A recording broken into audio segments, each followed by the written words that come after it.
itu nanti pemujaan oleh Bapak Mangku Gede Nyoman Susilo. Kemudian yang kedua akan dilakukan pelaksanaan Iber Prasistu di Kabupaten Teluk Mangabe. Kemudian yang ketiga dilanjutkan Ngelinggihan Idul Baru. Yang keempat dilanjutkan dengan Ngelinggihan Banten Nuaset Karir, Ngaturan dan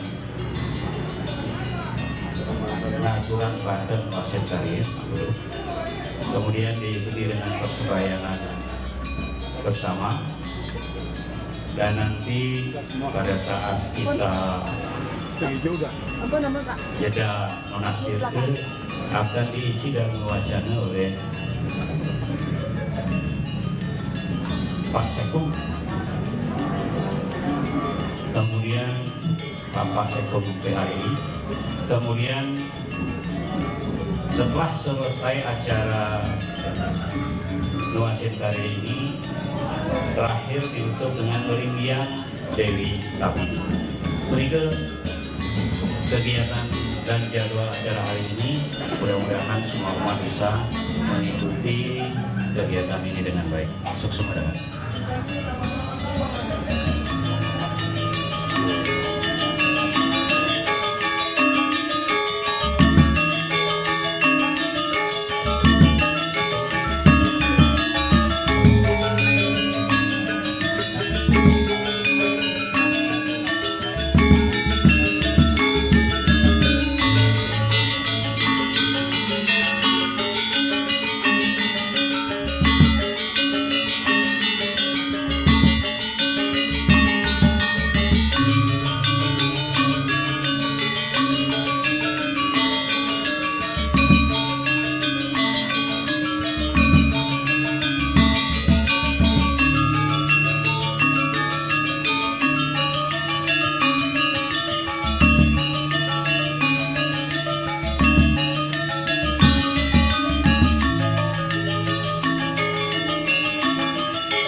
Nggak diketisin.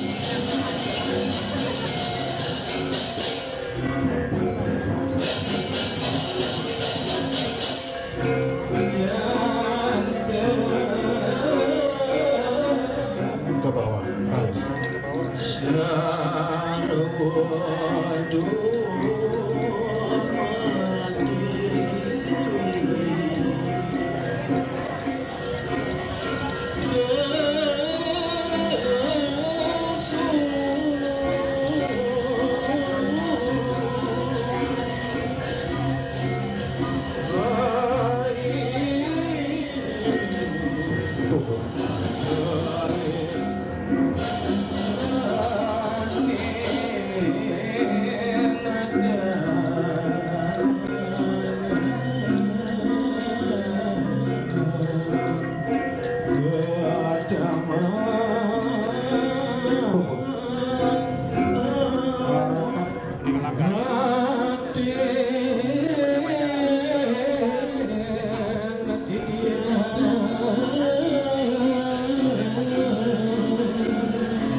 Persemayangan ini akan dipimpin oleh Bapak Mangku, Jero Mangku Gede Nyoman Susilo, dan dipandu oleh Jero Mangku Nengah Nese.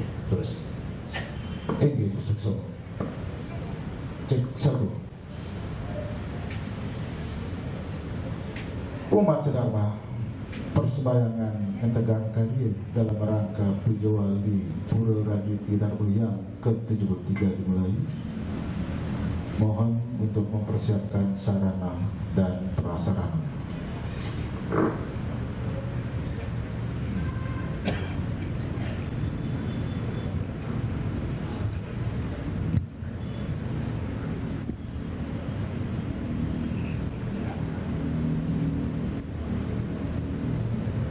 Cek.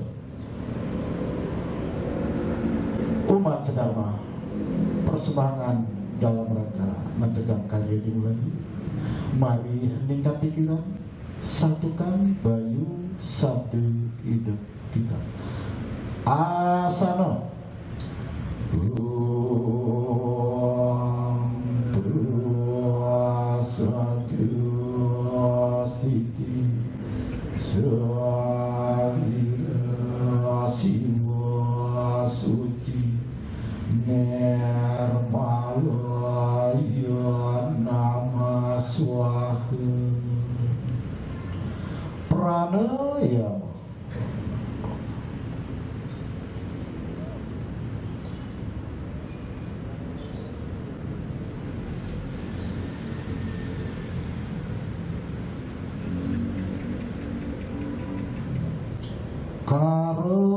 Sudana Om Sudanam Swaha Om Hatya Sudanam Swaha. Ambil sikap amusti karena puja Trisandia Nawi.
Dilanjutkan dengan keramaning sembah. Sembah pertama, sembah buyut, sembah moga.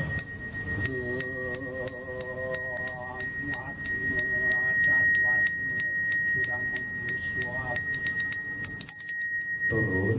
Sembah kedua menggunakan kembang ketujuring siwo adi mus Muspe Nawi.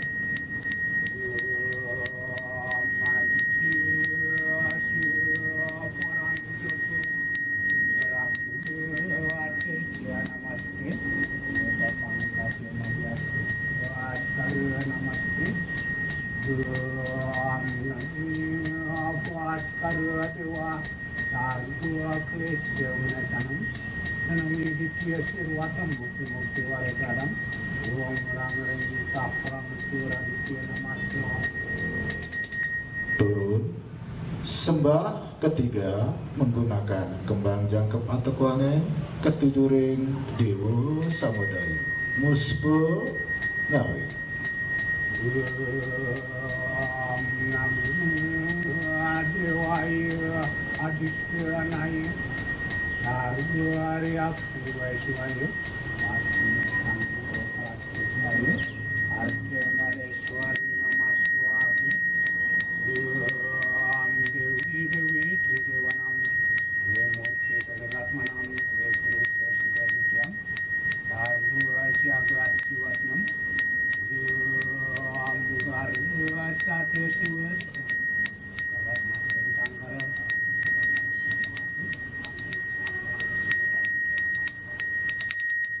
Turun. Sembah keempat menggunakan kembang jangkep atau kuangen ngelungsur wae anugerah. Muspe Nawi.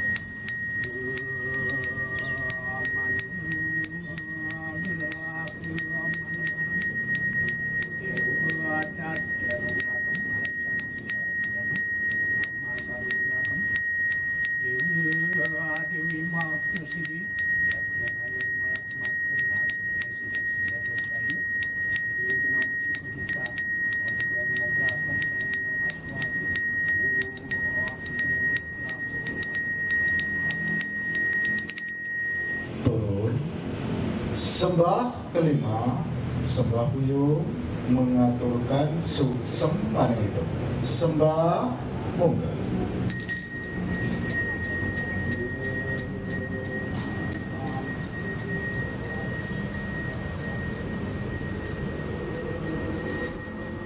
Japa mantra Nawit.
Awis jero mangku ciratang terutama Baru kemudian dilanjutkan dengan dharma wacana susunan.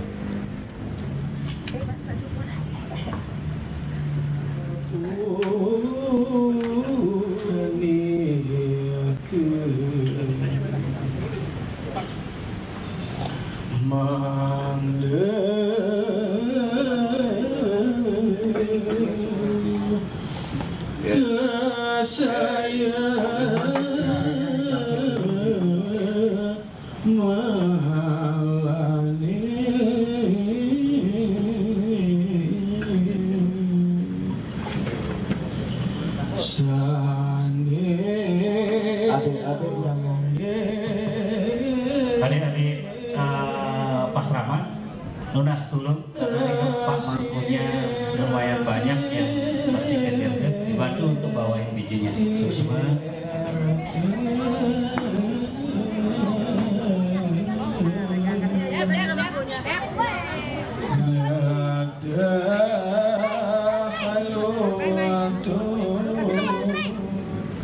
Sane Prada Suci Jero Bangku Gede sareng istri, orang istri, para pinanite samian, anak istri, Bapak Ketua Banjar, Bapak Ketua TP samian, dan calon Ketua TP. Karena ini udah ada calon Ketua TP nih, nggak enak sebut nama dia. Semoga jadi. Lalu Pak Ketua Panitia Puji Wali yang keberapa nih Pak Ketua? Ke-73. Bapak Ibu Mas Dharma yang berbahagia, Om Swastiastu. Yang sedurung berbagi niki mengucapkan selamat kepada Pak Ketua Panitia dan seluruh panitia. Hari ini kita nuasin karya. Yang pertama kali mendengar penjelasan tentang nuasin karya ini justru di IKN kemarin dari ide Dharma Adiaksa, ide beranda Bang Buruan Manuabe. Beliau menyampaikan nuasin karya itu itu adalah kita sebenarnya matur piuning, menguatkan tekad, memantapkan hati bahwa kita ke depan akan memiliki karya ageng, kira-kira begitu nggih. Kenapa kita perlu matur piuning? Orang hidup betara sampun nuning sampean kok kita perlu matur piuning, memang hidup betara nggak tahu gitu ya. Tapi tetap saja itu adalah ungkapan batin kita bahwa Ratu Betara yang jadi pajang medue karya ageng, mohon dibimbing, mohon dituntun. Demikian juga kita Bapak Ibu samian, hari ini kita nuasin karya, tujuan kita adalah untuk memantapkan hati bahwa kita ke depan sampai minggu depan sampai acara puncak kita akan terus di sini untuk melakukan tahapan-tahapannya. Nah, kenapa kita perlu mengingatkan diri kita? Karena kita bersama-sama pasti akan ada banyak keinginan, ada banyak peristiwa, ada banyak pekerjaan, dan masing-masing kita memiliki kelemahan. Tidak ada di antara kita yang sempurna. Pasti dalam proses itu nanti ada yang kurang ini, ada yang kurang itu. Disitulah pentingnya kita untuk mengendalikan diri agar karir kita berjalan dengan baik. Bagaimana kita mensucikan diri? Kalau menawa Dharma Sastra 5109 itu menyatakan Abdir Gatrani Sudayanti Manah Satyena Sudayanti Widya Tapobyam Brakatma Budir Jenangena Sudayanti. Badan kita ini dibersihkan dengan air, pikiran kita dibersihkan dengan kejujuran, atman kita dibersihkan dengan tapa brata, kemudian budi, akal kita bersihkan dengan kebijaksanaan. Mandi kita sudah tiap hari mandi. Nah sekarang kejujuran kita jujur. Kalau beli kunyit jangan ditulis kucit, kan kira-kira ini jujur. Kemudian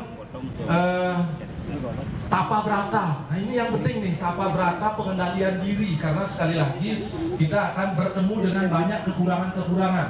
Kita akan bertemu dengan banyak ketidaksempurnaan. Oleh karena itu kita perlu mengendalikan diri kita sendiri.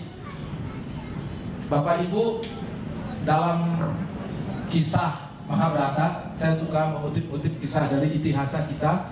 Ada sebuah kisah tentang tapa brata yang luar biasa. Artinya perjalanan hidup seseorang yang tidak langsung sempurna, sama seperti kita. Kita penuh kekurangan, kita penuh ketidaksempurnaan, tetapi kita sedang berusaha untuk menuju kesempurnaan. Caranya apa? Itu salah satunya tapa brata. Tapa brata itu salah satu contoh tapa brata terbaik dilakukan oleh seorang raja yang bernama Kausika. Raja Kausika ini dari keturunan Brigu yang masih ada urutannya dengan kerajaan Barata, leluhurnya bangsa Barata. Ya, jadi ada seorang seorang raja bernama Kausika. Raja ini suatu saat dia ke hutan berburu dengan pasukannya. Kemudian dia mampirlah ke sebuah ashram, yaitu ashramnya Resi Wasista. Sampai di sana beliau ternyata raja ini dijamu dengan makanan yang super enak. Bahkan di kerajaan yang dipenuhi oleh koki-koki nomor 1, makanannya kalah enak. Heran beliau dengan pasukannya yang ribuan orang kok bisa dijamu oleh Maharsi di pertapaan yang hidupnya sederhana gitu. Beliau cari-cari tahu dari mana nih Maharsi bisa mendapatkan hidangan semewah ini. Ternyata Maharsi Wasista memiliki seekor sapi yang memberikan berkah apapun yang dibutuhkan oleh ashram itu. Sang raja akhirnya berpikir, Resi, kalau di sini hanya dinikmati oleh orang satu ashram, berapa sih satu ashram? 100 orang. Kalau dibawa ke kerajaan ini bisa makan untuk seluruh rakyat satu kerajaan. Jadi sapi ini saya minta, katanya. Dia bawa sapi itu ke kerajaan. Sapinya nangis, kalau Resi Wasista nggak apa-apa, namanya beliau pertapa, silahkan dibawa saja. Tapi sapinya nangis karena sapi ini merasa kok saya dibiarkan dibawa oleh orang seperti ini. Sapinya nangis. Oleh karena itu Resi Wasista kemudian, sapi kalau kamu merasa tidak layak untuk dibawa ke kerajaan, kamu boleh membuat pasukan sehingga kamu bisa mengalahkan kerajaannya si Kausika. Dan benar, sapi itu karena dia memang memiliki apapun berkah yang dia inginkan, dia menciptakan pasukan sehingga pasukan Raja Kausika kalah dan dia kembali ke ashram. Raja Kausika sebaliknya, kok saya dikalahkan gitu. Raja yang tidak pernah kalah tiba-tiba dikalahkan oleh seorang Maharsi yang kelihatannya tidak berdaya, bertapa aja kerjaannya gitu. Akhirnya ternyata lebih hebat menjadi Maharsi ketimbang menjadi seorang raja yang punya ribuan pasukan gitu. Akhirnya beliau meletakkan jabatan, kemudian menjadi seorang pertapa. Pertapa dia dengan tujuan untuk mengalahkan Wasista. Dia memuja Dewa Siwa, berikan aku senjata yang super dahsyat sehingga aku bisa mengalahkan Wasista. Dan dia mendapatkan Brahmastra. Dia serang itu kerajaannya, ashramnya Resi Wasista. Tapi kalah. Karena Resi Wasista dengan kelinurihannya, bahkan Brahmastra pun diserap energinya. Marah lagi Raja Kausika ini, bertapa lagi. Kemudian para dewa tidak kekurangan akal, dikirimlah Dewi Menaka, bidadari yang cakep, cantiknya luar biasa. Kira-kira cantiknya sebuniken lah, gitu ya. Jadi setelah dikirim Dewi Menaka, kemudian gagal tapanya. Sehingga lahirlah Sakuntala yang kemudian menikah dengan Satanu, kemudian melahirkan bangsa Barata. Karena dia merasa gagal, dia bertapa lagi, masa aku gagal gitu. Bertapa lagi, dikirim lagi seorang bidadari yang kedua. Karena dia sudah pengalaman, dia nggak tergoda lagi, bahkan dia marah, kamu menggoda-goda aku, dia dikutuk. Jadi bidadari kedua ini, bidadari Ramba namanya, dia dikutuk. Tapi setelah itu Kausika berpikir lagi, pertama aku gagal karena nafsu, yang kedua aku gagal karena marah. Jadi belum berhasil juga mengendalikan dirinya. Akhirnya beliau bertapa yang terakhir, bahkan tidak bicara. Mulai sekarang aku bertapa penuh untuk meluruhkan seluruh ego, meluruhkan seluruh kemarahan segala macam dalam dirinya. Bertapa beliau, tidak bicara, tidak bergerak, full bertapa. Karena takut kalau marah nanti ngutuk orang lagi, salah lagi gitu kan, gagal lagi tapanya. Oleh karena itu beliau melakukan tapa semedi yoga bertahun-tahun, ratusan tahun. Disitulah beliau kemudian berhasil dan Maharsi Wasista datang memeluk beliau.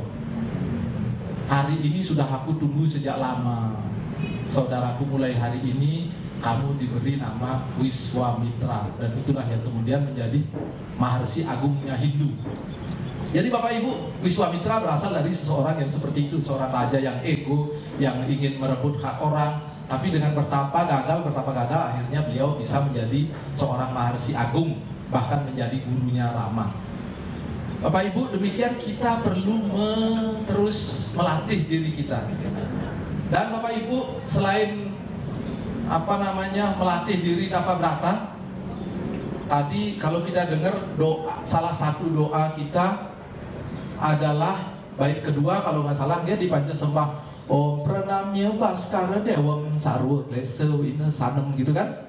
Sarwa Klesa Wina Sanem, ya Tuhan yang maha cemerlang, hancurkanlah klesa-klesa dalam diriku. Itu artinya doa itu.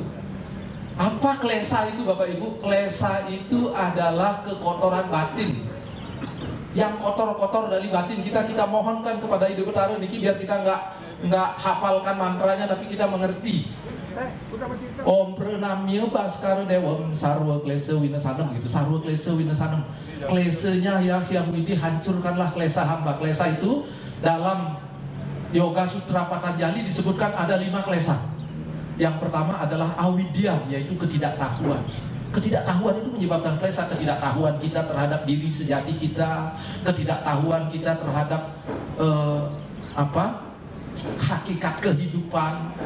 Kalau Weda menyebutkan kita disilaukan, dikaburkan seperti cermin yang ditutupi oleh debu, sehingga kita tidak mengetahui diri sejati kita, tidak mengetahui avidya, ketidaktahuan. Kemudian yang kedua adalah yang kedua itu adalah penolakan, ego, ahamkara, asmita namanya. Asmita itu ego, kita semua punya ego lah. Jadi semuanya saya. Bayangkan orang-orang yang pernah pada masa mudanya sangat berkuasa, menjadi pejabat tinggi, itu biasanya egonya tinggi. Ini saya yang bikin, ini dulu saya yang memulai, semuanya saya, semuanya saya, semuanya saya. Nah itu kita luruhkan, Makin sampun sane iki, sampun wikan-wikan miring, dulu zaman tiang begitu, makin laris, sampun bapak ibu sane sampun wikan laris gitu. Jadi rela melepaskan ego. Zaman saya dulu begitu, zaman sekarang sudah nggak begitu. Oke? Ego, asmita, ahamkara. Yang berikutnya adalah raga, keterikatan kita terhadap material.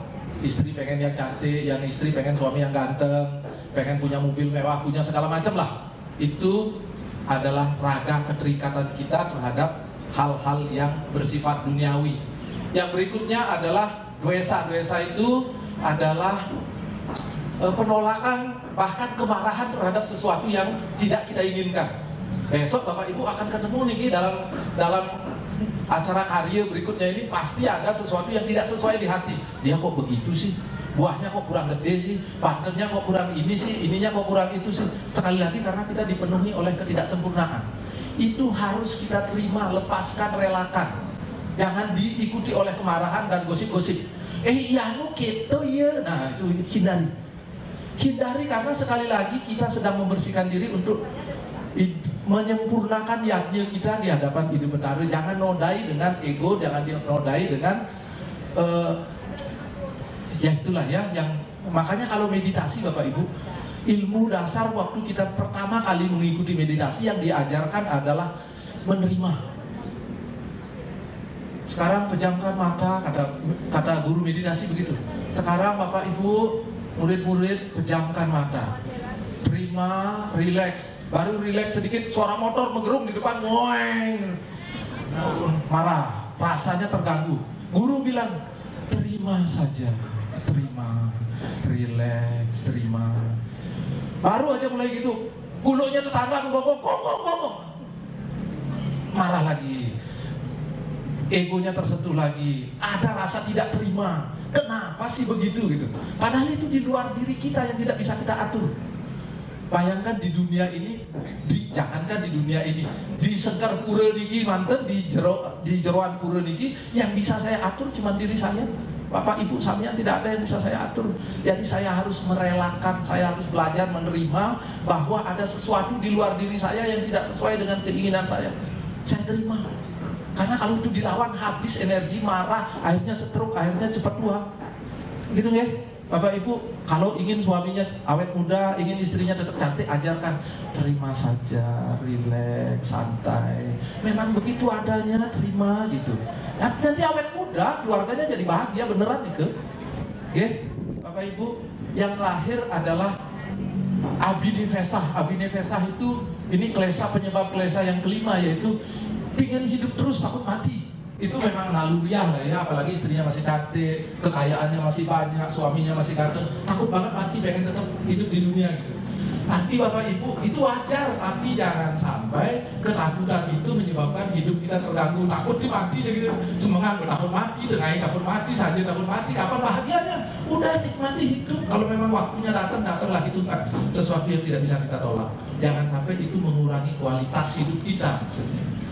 Enten ya Bapak Ibu, nike semuanya teori, caranya seperti apa agar itu masuk ke dalam diri kita praktekin latihan. Dia sampai 6 bulan yang lalu heran kok ada orang bisa minum kopi pahit. Ngapain minum kopi pahit? Saya heran, bener-bener heran. Istri saya minum kopi pahit, minum kopi yang enak, yang kopi dikasih gula manis, enak banget.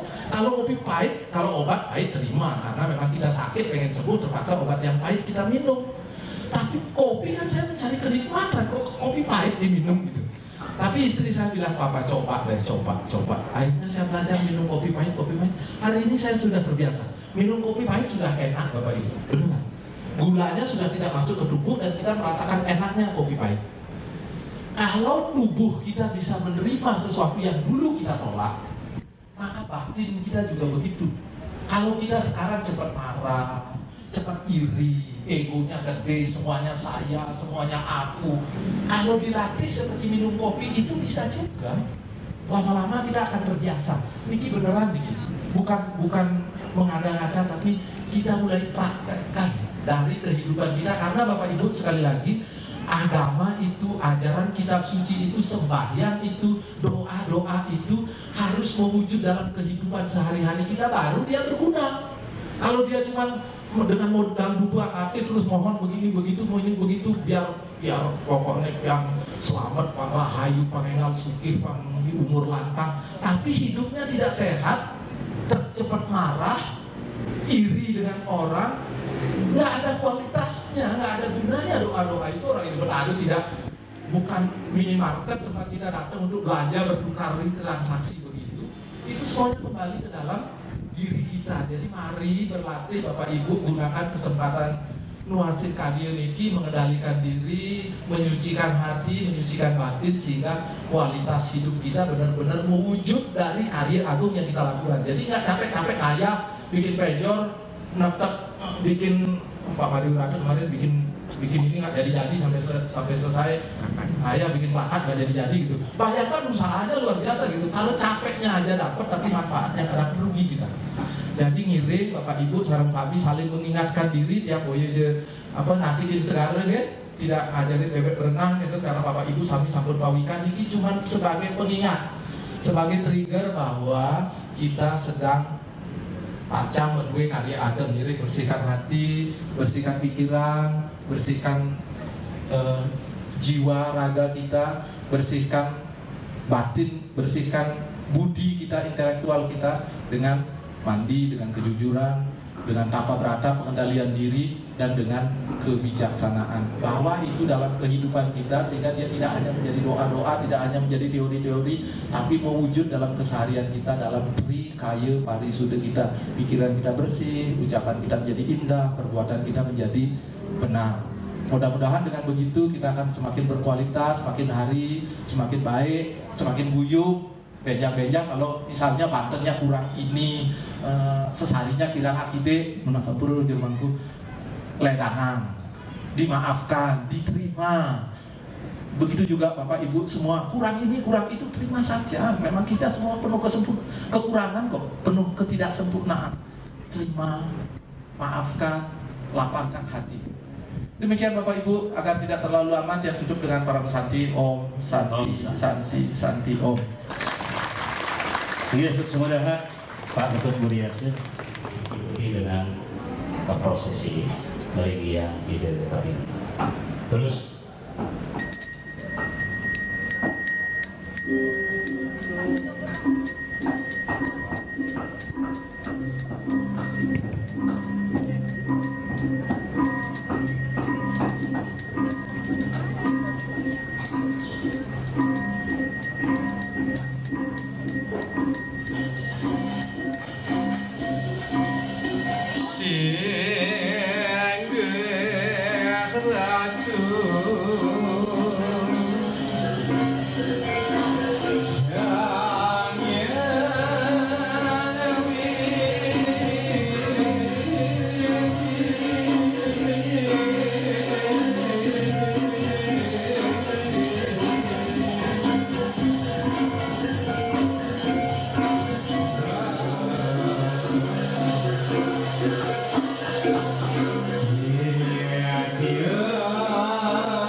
Video Sang Hyang Diwase dengan melantunkan gaya trimantra sebanyak 3 kali.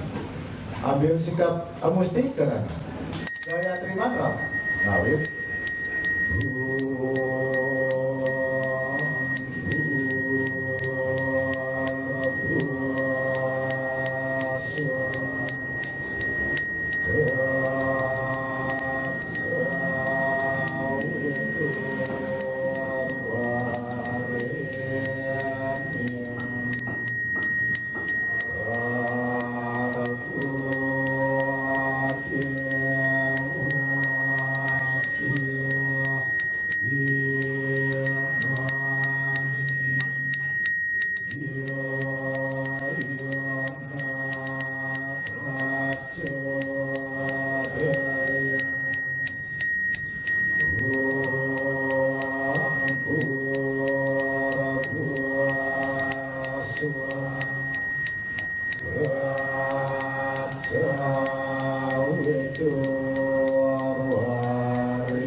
Umat sedharma, persembayangan selesai.